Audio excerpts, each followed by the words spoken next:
Mesdames et messieurs, bonjour. Ça fait un bon moment que nous ne sommes plus revus.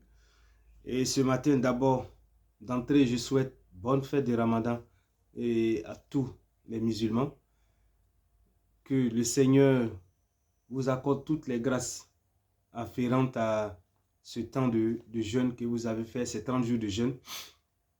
Et que cette fête de Ramadan soit vraiment une fête de joie, de paix pour tous et pour toute la Côte d'Ivoire. Alors ce matin, je vais parler du domaine foncier rural. Alors, c'est quoi le domaine foncier rural? Il faut savoir que le domaine foncier rural, ce sont les terres qui attraient, c'est le domaine qui a trait à nos terres dans nos différentes régions, que ce soit dans nos villages, que ce soit et, pour nos familles. Ce sont des terres qui sont souvent objets de litige et qui est quand même l'un des gros problèmes au niveau de la Côte d'Ivoire. Mais c'est quoi le domaine foncier rural? Il faut savoir simplement ce sont les terres rurales. C'est quoi le domaine foncier rural? Il faut savoir que la définition qui est donnée au domaine foncier rural, c'est que c'est l'ensemble des terres qui sont mises en valeur ou non, quelle que soit la manière de leur mise en valeur. Ça, c'est vraiment la définition que donne le code euh, du domaine foncier rural. Il faut savoir que le domaine foncier rural est un bien national que toute personne, l'État, toute personne physique ou morale, c'est-à-dire l'État ou des personnes, des particuliers, peuvent avoir accès. Mais la question qui est posée, surtout, ce qui est lancé d'entrée, c'est au niveau de l'article premier, c'est qui est propriétaire, qui peut avoir accès à la terre dans le domaine foncier rural en Côte d'Ivoire. Il faut savoir que nous allons développer ça plus loin, mais il faut savoir déjà qu'en Côte d'Ivoire, depuis la loi de 1998, les choses ont changé. Avant 1998, toute personne, peu importe la nationalité, pouvait avoir accès à la terre, pouvait être propriétaire dans le domaine foncier rural. Mais depuis la loi de 1998, il y a eu un changement. Donc, ne peuvent être propriétaires en Côte d'Ivoire dans le domaine foncier rural que l'État de Côte d'Ivoire, les communes, les conseils régionaux et les particuliers ivoiriens. Donc ça veut dire que celui qui n'est pas ivoirien ne peut pas être propriétaire en Côte d'Ivoire. Comme je l'ai dit tantôt, nous allons développer cela plus loin. Donc ne peut être propriétaire que seul l'État de Côte d'Ivoire, seules les communes, seuls les conseils régionaux et les particuliers ivoiriens. Qui est propriétaire, comment devenir propriétaire, nous allons développer ça plus tard. Alors, quelle est la composition du domaine foncier rural? Il faut savoir d'entrée que le domaine foncier rural est hors du domaine public, est hors des zones d'aménagement différées, c'est-à-dire que des zones vraiment réservées par l'État, par les collectivités publiques. C'est hors des zones des forêts classées, des zones classées, des forêts classées. C'est hors également des zones touristiques.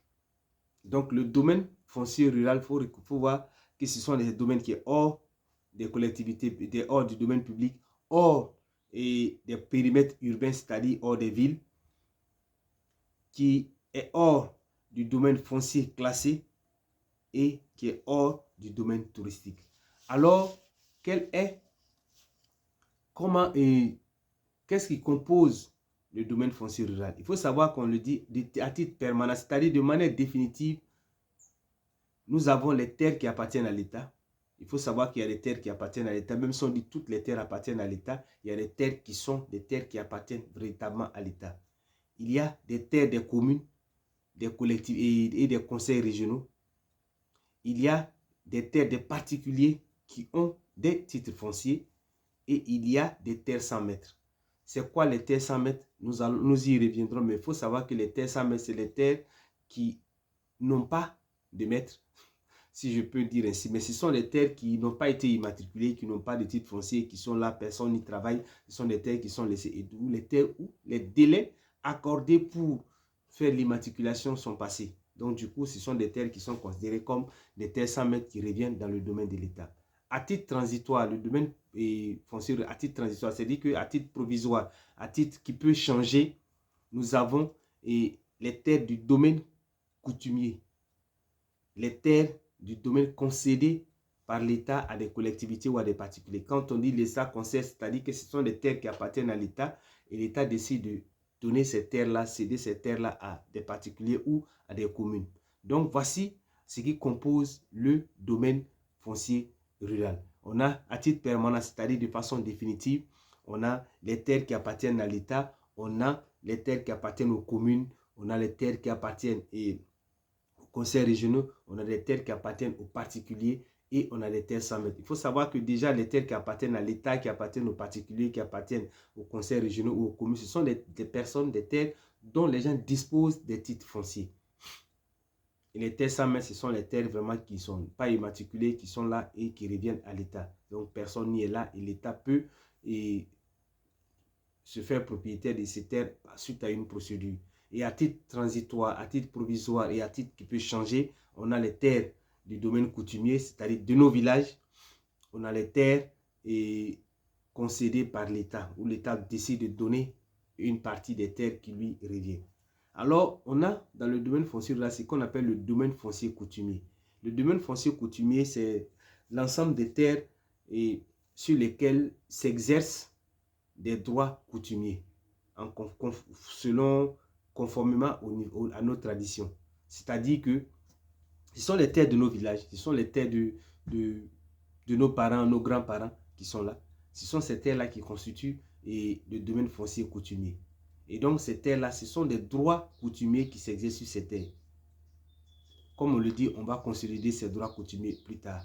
Alors on a les terres qui sont de nos grands-parents, de nos parents, de nos arrière-grands-parents, qui s'exercent et les droits s'exercent en fonction du, comment on appelle ça, conformément au domaine, aux traditions, à nos traditions. Mais en plus de ces terres-là, on a les terres qui ont été cédées, c'est-à-dire que des droits qui ont été cédés. Nos parents avaient des terres, ils ont décidé soit de donner, soit de vendre ces terres-là.